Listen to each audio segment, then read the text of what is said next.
Oh no. Floyd Schofield, his dad responds to an offer that they said they received to fight Abdullah Mason. In this video, I'm gonna break down what was said, why it matters, and ultimately my final thoughts. So I'm gonna break all that down in this video. Now, I came across the video of Floyd Schofield Sr. and it looked like he was driving the car, and he confirmed that he received an offer for his son to fight Abdullah Mason, right?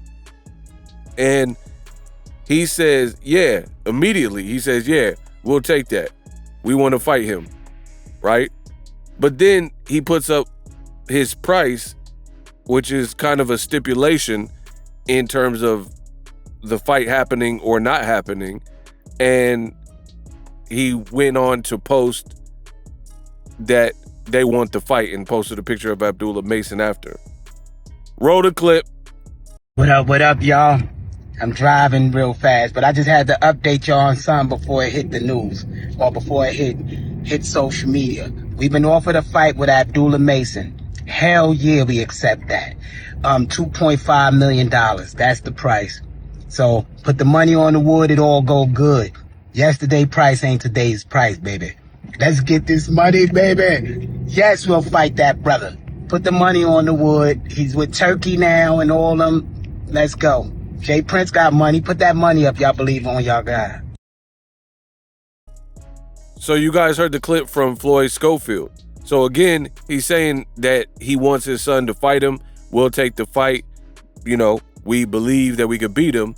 But then he says, y'all working with Turkey and Jay Prince, give us the $2.5 million. Now, the ego thoughts. I find it to be a bit bizarre because I've been in this business quite some time. I am the best in the business, and it's not even close. So with that being said, at the end of the day, to name your price in like a public forum, like a video, I find it a bit bizarre, just a bit bizarre, because negotiations, I've always told you guys on my channel, the best negotiations are the ones that are done behind closed doors. So many times in today's society, with today's generation, we're seeing it especially, where these guys are coming out and they're saying they want smoke, they want wreck, they're getting on Twitter fingers, talking about how badly they want to fight someone or they'll whoop somebody, yada, yada, yada. But then the downside for the fans is we don't ultimately get to see it. We don't get to see it because at the end of the day, that's not how fights get made. In all my years of doing this, that's just not it. Like when Floyd Mayweather was fighting Canelo, that was a big fight, especially that particular year.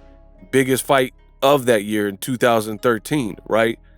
And there was no hoopla, there was no big preamble, there was no pre-celebration. It's like almost like when you get online and you start to call people out. Like, I understand these fighters, they got fiery tempers. They don't like this guy. This guy don't like them. Cool.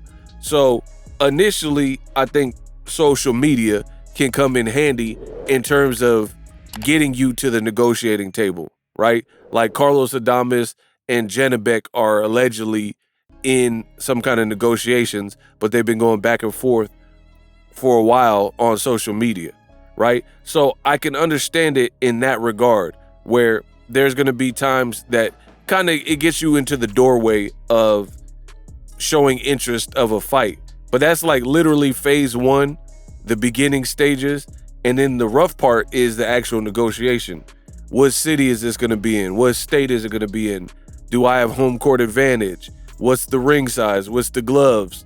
Who walks out first and second? And most importantly, how much money I'm going to make. So for me, I said all this to give you guys my opinion. And I really don't like when fighters name their price in a video, because to me, it just seems like there's more than one ways to duck a fight. And for me, overpricing yourself or, doing saboteur things to hurt the chance that the fight happens is another way, a sneakier way of avoiding a fight. And I feel it's a bit weird to just be like, I want 2.5 million. Furthermore, you look at the number, 2.5 million, Floyd Schofield had a huge opportunity to fight Shakur Stevenson. And right when it looked like that was ready to go and the contracts had been signed, it was fight week, they were doing some of the press stuff for the fight week, all of a sudden they come out and say Schofield is sick and he's unable to compete on Saturday, and then he gets pulled from the card, really kind of in a mysterious way, because Floyd, his dad was saying that it was a traumatic situation and they're sworn to secrecy, and lawyers got involved and said they can't speak. Just a lot of different things happened when they were in Saudi Arabia. He also said his son got poisoned and then couldn't elaborate on it. So coming off of that, a lot of people felt a certain way. A lot of people said that it was a duck. I'm not telling you my personal opinion. I'm just saying in general, I've seen people saying that it was a duck because he got all the way to Saudi and he was the one and the reason why the fight didn't continue there. So to come from that particular fight to getting offered Abdullah Mason by Top Rank, and then you act like you're in the driver's seat and saying 2.5, again, I already don't like, no matter what, I don't like people naming their price on wax because it's just not smart. It's not a smart tactic either way. If the price is too high, people are going to look at it like, you overpricing yourself. But even if the price is low, what are the point of negotiations if you name your price publicly? Like, what if they were willing to give you $8 million, but then you're on wax saying you'll take 2.5 million? It kind of defeats the whole purpose of negotiations for me. So I've never been a fan of that for multitudes of reasons. You, behind the closed doors, that's where you should do the negotiations. So it doesn't look like this fight will happen. Boxing reporter Keith Idek said he was told Abdullah Mason will now fight Jeremy Nakathila in an ESPN 10-round co-feature in Norfolk, where Keyshawn Davis is fighting Edwin De Los Santos. So he's going to be on that card. Mason will fight for the third time in less than 4 months. So Nakathila is a guy Shakur Stevenson fought, Murataya fought, and a couple other people fought Nakathila. So that's an opportunity for the young Abdullah Mason. But it would have been better for Schofield to fight against Abdullah Mason. So I don't know if Top Rank was just pitching that, because this whole thing seems a little bit sus. It's sus that the Schofields are putting their price out like that, and then they're saying they got an offer, and then hours later they say Abdullah got another fight. So I don't know. I don't know what's going on or what to think, but it is what it is. Let me know what you guys think.